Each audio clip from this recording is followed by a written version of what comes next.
Hello നമസ്കാരം, രഞ്ജിത്ത്. പല ആളുകളും പല കസ്റ്റമേഴ്സും നമ്മളോട് ചോദിക്കാറുള്ള ഒരു പ്രധാനപ്പെട്ട ചോദ്യമാണ്, എങ്ങനെയാണ് നമ്മളുടെ കമ്പനിയിൽ നിന്ന് ഒരു എംപ്ലോയിയെ പുറത്താക്കുക? ഇതൊരു വലിയ പ്രശ്നമാണോ? ഉടനെ തന്നെ പുറത്താക്കിയാൽ എന്തെങ്കിലും ലീഗലായിട്ടുള്ള പ്രശ്നങ്ങളൊക്കെ ഉണ്ടാവാൻ സാധ്യതയുണ്ടോ എന്നൊക്കെ ചോദിക്കാറുണ്ട്. അപ്പോൾ തീർച്ചയായിട്ടും 4 സ്റ്റെപ്പുകൾ പ്രത്യേകമായിട്ട് ശ്രദ്ധിച്ചാൽ ഒരു എംപ്ലോയിയെ വേണമെങ്കിൽ നിങ്ങൾക്ക് ഫയർ ചെയ്യാം അല്ലെങ്കിൽ ടെർമിനേറ്റ് ചെയ്യാം. ഏതൊക്കെയാണ് ആ 4 സ്റ്റെപ്പുകൾ എന്ന് നോക്കാം. ഏറ്റവും ആദ്യം തന്നെ നമ്മൾ ഏതെങ്കിലും ഒരു എംപ്ലോയിയെ പുറത്താക്കാൻ നോക്കുന്നതിന് മുമ്പ് അവരുമായിട്ടുള്ള എംപ്ലോയ്മെൻറ്റ് കോൺട്രാക്റ്റ് കൃത്യമായി പരിശോധിക്കുക എന്നുള്ളതാണ്.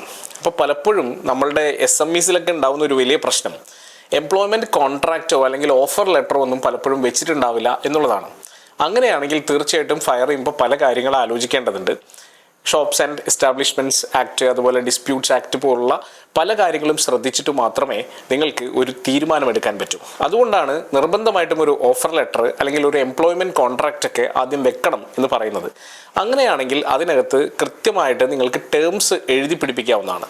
ഒരു എക്സാമ്പിൾ പറയുകയാണെങ്കിൽ, കൃത്യമല്ലാത്ത അല്ലെങ്കിൽ മോശമായിട്ടുള്ള ബിഹേവിയർ, അല്ലെങ്കിൽ പങ്ക്ച്വാലിറ്റി ഇല്ലായ്മ, ഡിസിപ്ലിൻ ഇല്ലായ്മ, കമ്പനി പോളിസികളിൽ സ്റ്റിക്ക് ഓൺ ചെയ്യാതിരിക്കുന്ന അവസ്ഥ, ഇങ്ങനെയുള്ള പല കാര്യങ്ങൾ മുഖേന അല്ലെങ്കിൽ കാരണം ഒരു പക്ഷേ കമ്പനിക്ക് ആ ഒരു പെർട്ടിക്കുലർ എംപ്ലോയിയെ ഏത് നിമിഷം വേണമെങ്കിൽ പുറത്താക്കാനുള്ള അധികാരമുണ്ട് എന്ന് വേണമെങ്കിൽ നമുക്ക് കൃത്യമായിട്ട് എഴുതാം. കാരണം അത് കമ്പനി പോളിസിയുടെ ഭാഗമാണ്. പ്രത്യേകിച്ചും സെക്ഷൽ ഹരാസ്മെൻറ്റ് അല്ലെങ്കിൽ ബിഹേവിയറലായിട്ടുള്ള മോശപ്പെട്ട രീതികൾ, അല്ലെങ്കിൽ ആൽക്കഹോളിൻ്റെ, ഡ്രഗ്സിൻ്റെ ഉപയോഗം, ഇങ്ങനെയുള്ള കാരണങ്ങളൊക്കെ ഇമ്മീഡിയറ്റ് ടെർമിനേഷന് വരെ കാരണമാകാവുന്ന കാര്യങ്ങളാണ്. അപ്പോൾ ഇത്തരം കാര്യങ്ങളൊക്കെ കൃത്യമായി എംപ്ലോയ്മെൻറ്റ് കോൺട്രാക്റ്റിലോ അല്ലെങ്കിൽ ഓഫർ ലെറ്ററിലോ ഒക്കെ ഉണ്ടെങ്കിൽ വളരെ ഈസി ആയിട്ട് നമുക്ക് ഈ ഒരു പെർട്ടിക്കുലർ പോയിന്റ് പറഞ്ഞുകൊണ്ട് ഒരു എംപ്ലോയിയെ ഫയർ ചെയ്യാനോ ടെർമിനേറ്റ് ചെയ്യാനോ വലിയ ബുദ്ധിമുട്ടില്ല.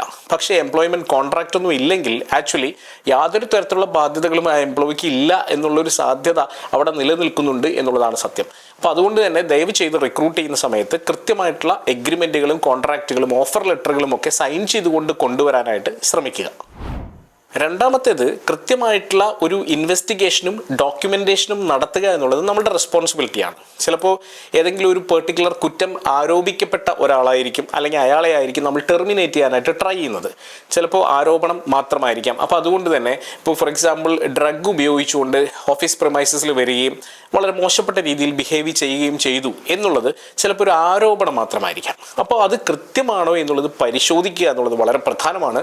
മാത്രമല്ല അതിൻ്റെ തെളിവുകൾ ശേഖരിക്കുകയും അതിൻ്റെ ഡോക്യുമെൻറ്റേഷൻ കൃത്യമായിട്ട് നടത്തുകയും ചെയ്യുക എന്നുള്ളത് പ്രധാനമാണ്. കാരണം വെറും ഒരു ആരോപണത്തിൻ്റെ അടിസ്ഥാനത്തിൽ മാത്രം നമുക്ക് പലപ്പോഴും തീരുമാനങ്ങൾ എടുക്കാൻ സാധിക്കില്ല.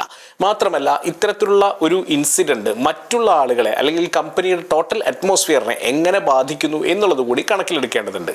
വളരെ പ്രതികൂലമായിട്ട് തന്നെയാണ് ബാധിക്കുന്നതെങ്കിൽ തീർച്ചയായിട്ടും വളരെ സീരിയസ് ആയിട്ട് തന്നെ എടുക്കേണ്ട ഒരു ഒഫൻസായിട്ട് അത് മാറുകയും ചെയ്യുന്നുണ്ട്. അടുത്തത്, വേണമെങ്കിൽ നിങ്ങൾക്ക് ഒരു ഷോക്കോസ് നോട്ടീസ് കൊടുക്കാം എന്നുള്ളതാണ്. അതായത് ഒരു കാരണം കാണിക്കൽ നോട്ടീസ്. എന്തുകൊണ്ടാണ് ഇത് സംഭവിച്ചത് അല്ലെങ്കിൽ ഇത് എക്സ്പ്ലെയിൻ ചെയ്യേണ്ടതിൻ്റെ റെസ്പോൺസിബിലിറ്റി അവരോട് ചോദിക്കാം, അല്ലെങ്കിൽ ഒരു വിശദീകരണമൊക്കെ തേടാം. ചിലപ്പോൾ അവരുടെ ഭാഗം കൂടി കൃത്യമായി കേൾക്കുമ്പോഴായിരിക്കും നമുക്ക് മനസ്സിലാവുന്നത് ഇത് അത്ര വലിയൊരു പ്രശ്നമൊന്നുമല്ല, സോൾവ് ചെയ്യാവുന്ന ഒരു പ്രശ്നമാണ് എന്നുള്ളത് ഒരുപക്ഷെ മനസ്സിലാവുന്നത്. അതുകൊണ്ട് തന്നെ കൃത്യമായിട്ടുള്ള ഒരു വിശദീകരണം തേടൽ അല്ലെങ്കിൽ ഒരു ചർച്ച വളരെ പ്രധാനമാണ്. പലപ്പോഴും കമ്പനിയുടെ പോളിസീസ് കൃത്യമായിട്ട് എംപ്ലോയീസിലേക്ക് കമ്മ്യൂണിക്കേറ്റ് ചെയ്യപ്പെടാത്തത് കൊണ്ട് ഇങ്ങനെ ആളുകൾ പ്രതികരിച്ചു അല്ലെങ്കിൽ വളരെ മോശമായിട്ടൊക്കെ പെരുമാറിയെന്ന് വരാം. അതിന് കാരണം ഒരുപക്ഷെ കമ്പനി മാനേജ്മെൻറ്റ് തന്നെയായിരിക്കും. കാരണം കമ്പനി ആഗ്രഹിക്കുന്ന അല്ലെങ്കിൽ മാനേജ്മെൻറ്റ് ആഗ്രഹിക്കുന്ന രീതികളും പ്രോസസ്സുകളും ഒന്നും കൃത്യമായി ഡിഫൈൻ ചെയ്യുകയോ അവർക്ക് പറഞ്ഞു കൊടുക്കുകയോ ചെയ്തിട്ടുണ്ടാവില്ല. അങ്ങനെയാണെങ്കിൽ നമ്മൾ വിചാരിച്ച പോലെ അവർ പ്രവർത്തിക്കണമെന്ന് യാതൊരു നിർബന്ധവുമില്ല. അതുകൊണ്ട് തന്നെ എങ്ങനെയാണോ അവർ പ്രവർത്തിക്കണമെന്ന് നമ്മൾ പ്രതീക്ഷിക്കുന്നത് അത് കൃത്യമായിട്ട് എക്സ്പ്ലെയിൻ ചെയ്ത് കൊടുക്കാനും HR പോളിസീസ് ഒക്കെ ഡിഫൈൻ ചെയ്ത് കൊടുക്കാനും പറ്റുകയാണെങ്കിൽ ഒരു HR ഹാൻഡ് ബുക്ക് അവർക്ക് കൊടുക്കാനുമൊക്കെ കമ്പനി മാനേജ്മെൻറ്റ് റെസ്പോൺസിബിൾ ആണ്. അല്ലെങ്കിൽ അവരോട് വിശദീകരണം തേടേണ്ടതുണ്ട്. ആൻഡ് ഫൈനലി, നിങ്ങൾ ഇതെല്ലാം അന്വേഷിച്ച് മനസ്സിലാക്കുകയും അദ്ദേഹം ഒരു കുറ്റക്കാരനാണ് അല്ലെങ്കിൽ ടെർമിനേറ്റ് ചെയ്യപ്പെടേണ്ട ആളാണ് എന്ന് നമുക്ക് ഉറപ്പാവുകയും ചെയ്യുകയാണെങ്കിൽ തീർച്ചയായിട്ടും ഒരു ടെർമിനേഷൻ ലെറ്റർ വേണമെങ്കിൽ ഇഷ്യൂ ചെയ്യാം.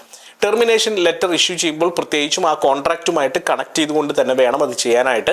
ചിലപ്പോൾ ടെർമിനേറ്റ് ചെയ്യുന്ന സമയത്ത് 30 ദിവസത്തെ സാലറി കൊടുത്തുകൊള്ളാം, മുൻകൂറായി കൊടുത്തുകൊള്ളാം എന്നുള്ളതൊക്കെ ചിലപ്പം കോൺട്രാക്റ്റിൽ ഉണ്ടാവാം. അങ്ങനെയാണെങ്കിൽ ആ പൈസ കൊടുത്ത് അത് സെറ്റിൽ ചെയ്യുക തന്നെ വേണം.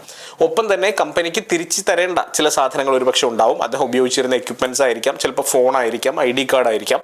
ഇങ്ങനെയുള്ള സാധനങ്ങൾ തിരിച്ചു തരിക എന്നുള്ളത് പുള്ളിയുടെ ഒരു ധാർമ്മിക ഉത്തരവാദിത്തം കൂടിയാണ്. അപ്പോൾ അങ്ങോട്ടും ഇങ്ങോട്ടുമുള്ള ഡ്യൂസ് എല്ലാം കൃത്യമായിട്ട് സെറ്റിൽ ചെയ്യുകയും കൃത്യമായിട്ടുള്ള കമ്മ്യൂണിക്കേഷനിലൂടെ ഒരു ടെർമിനേഷൻ ലെറ്ററിലൂടെ ഈ ഒരു കാര്യം കമ്മ്യൂണിക്കേറ്റ് ചെയ്യുകയും ചെയ്യുക എന്നുള്ളതും പ്രധാനമാണ്.